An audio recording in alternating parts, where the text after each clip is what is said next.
think that Russia has quite a bit on the line economically, as you all talked about during the open.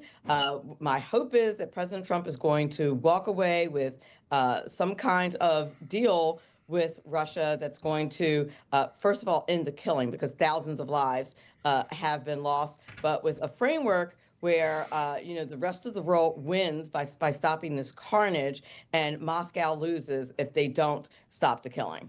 And would you consider that a success if that was to happen?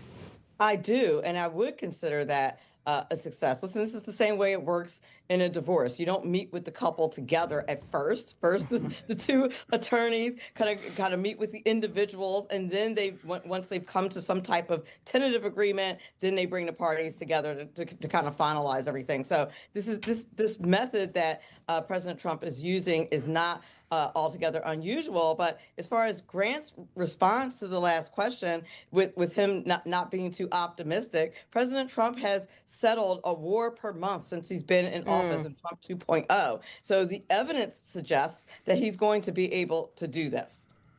Great point, Melanie. He has been the peacekeeping president, whether it was with India and Pakistan, Azerbaijan and Armenia, Iran and Israel, and then here. Joe Biden was not able to bring Vladimir Putin to the table.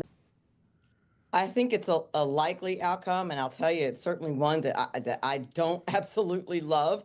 For a country to be invaded, and for the invaders to be able to have the spoils of that, I don't like that. But if it ends the war, I believe the polling in the Ukraine says that they would be willing to give up the land to not give up any more of their loved ones to the meat grinder that has been this conflict. So I hate to see it, but I think that that's certainly going to happen. I think there's also going to be not only some economic incentives for the United States, but some economic incentives for Europe, and of course for Russia as well. And to Grant's point earlier about him using that money to rebuild his fake empire, there's going to have to be some stopgaps and some benchmarks and monitoring from the West to ensure that doesn't happen. What would the Democrats do? They're so quick to blame Donald Trump and say, oh, he's kowtowing to Putin, but the Democrats haven't done anything to stop this war. Melanie, final thoughts.